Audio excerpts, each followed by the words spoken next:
The boys the world forgot. The morning air was cold and quiet at the old bus stop.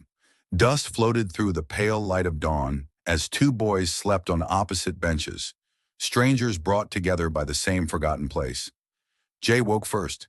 He was 14, thin, and alert in the way kids learn to be when life stops being kind. As he sat up, his eyes fell on the other boy curled tightly around a torn backpack. The boy stirred and looked up, startled. He couldn't have been more than 13. "You waiting for someone?" Jay asked gently. The boy shook his head. "Not anymore." Jay reached into his pocket and pulled out a small piece of bread, hard and almost gone. He broke it in half and handed some over. The boy hesitated, then accepted. "My name's Eli," he said quietly. They walked through town together as the streets slowly filled. Eli explained how he'd been left behind at a crowded market. Jay shared his own story, how his guardian had gone to work one morning and never returned. The words were simple, but the silence between them said more than either could explain.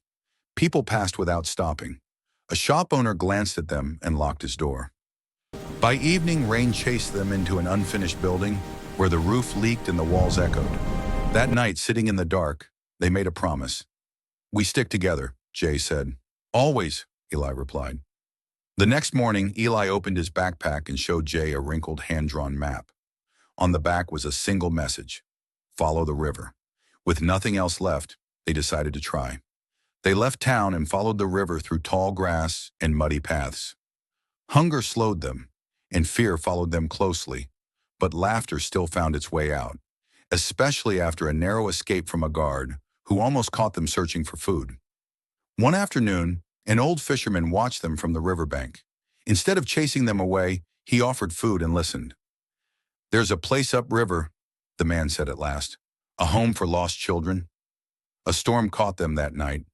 Wind tore through the trees and rain soaked them through. They clung to each other beneath a tree, trembling but holding on. When the storm passed, they saw lights glowing in the distance. By morning, they reached a small settlement. Children played. Voices laughed. A gate stood open. They hesitated. "What if they send us away?" Eli whispered. "Then we leave together," Jay answered. A caretaker knelt in front of them and smiled. "You're safe here," she said. Days turned into weeks. The boys shared meals, learned in classrooms, and slept without fear. Strength returned to their bodies. Hope returned to their eyes. One evening, they sat by the same river they had once followed in desperation. The water was calm now, reflecting the sunset. "We weren't abandoned," Eli said softly.